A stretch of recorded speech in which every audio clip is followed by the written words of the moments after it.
আজকে সকাল সকালে যে সাইকেল নিয়ে যাবো কুড়ার নিয়ে যে বস্তা নিয়ে নিলাম, এই বস্তার মধ্যে কুড়ে আনার নগবো। তো সাইকেল নিয়ে যাবেন। আজকের ওয়েদারটা কিন্তু বহুতই সুন্দর, কারণ আজকে প্রচুর ঠান্ডা আর নগে বৃষ্টিও পড়ছে। দেখতেছেন আকাশের অবস্থাটা বহুতই সুন্দর লাগছে। আজকের অবস্থাটা মানে ঠান্ডা ঠান্ডা কুল কুল। তো এই অবস্থায় যাবেন হচ্ছে আমি কুড়ার নিয়ে দেখি কুড়ে আলাই আইলো না নাই কইছে, তো আইছি যাই দেখি পাক্কা 3 ঘন্টা খাড়িয়ে থাকার পরে কুড়ে আলা আইলো। আহার পরে কুড়েটা দিয়ে দিল। আর এই যে কুড়ে আলার যেটা বস্তা নিয়ে আইসাল কুড়ে, সেই বস্তাটাই নিয়ে এলাম। আমার বস্তাটা কুড়ে আলারে দিয়ে থুয়ে এলাম, পরবর্তীতে কুড়ে আনলে ওই বস্তায় আনবো। তো কুড়ে আহা পড়ছে, গাহরির আর টেনশন নাই।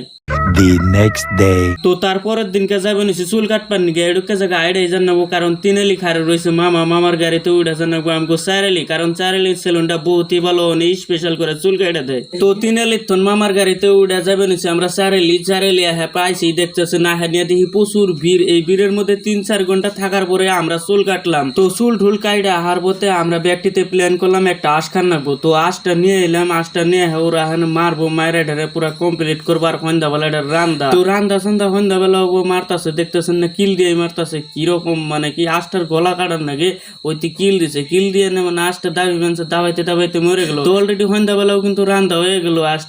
আশটা রান্দা হওয়ার পরে খাইয়া দেয় আমরা এলাম পূজায়। আর পূজায় দেখেন জুবিনদার ছবি, কারণ জুবিনদা মরলেও কিন্তু জুবিনদার প্রত্যেকটা গাহানের শ্লোকই আমাকে অন্তরে গাথা। আর পূজায়ও কিন্তু অত মানুষও নাই, কারণ জুবিনদা মরার পরে আসামের সব মানুষেরই মানে মনে অল্প দুঃখ নাকছে, হেন্দিকা মানুষ অত পূজা বেলা আহে নাই। আর পূজায় আমি একটা বস্তু দেখলাম যে আলতি দিবেন, আলতিতে যদি পুরস্কার থাকতো তাহলে আমি ওরা ফার্স্ট পুরস্কার দিতাম। আপনারা আবার কয়েন যে পুরস্কার দেওয়ার যদি এত শখ দিলে তোর পকেটে থন পয়সা দিয়ে ওরে পুরস্কার দিতি, কারণ আমার পকেটে থন এরকম আলতি দেওয়ানোর জন্য কোনো একটা পয়সা পরিবার এবো না, কারণ এরকম আলতি আমি কোনো হানে দেখি নাই দিতে। আর আমি কিন্তু ডাইরেক্টলি কই নাই যে আলতি দেওয়াটা খারাপ হয়েছে। তো আপনারা বিবেচনা করে কইবেন কমেন্টে খারাপ হয়েছে না ভালো হয়েছে। তো ভিডিওটা এই পর্যন্ত আসলে সবাই ভালো থাকবেন, সুস্থ থাকবেন।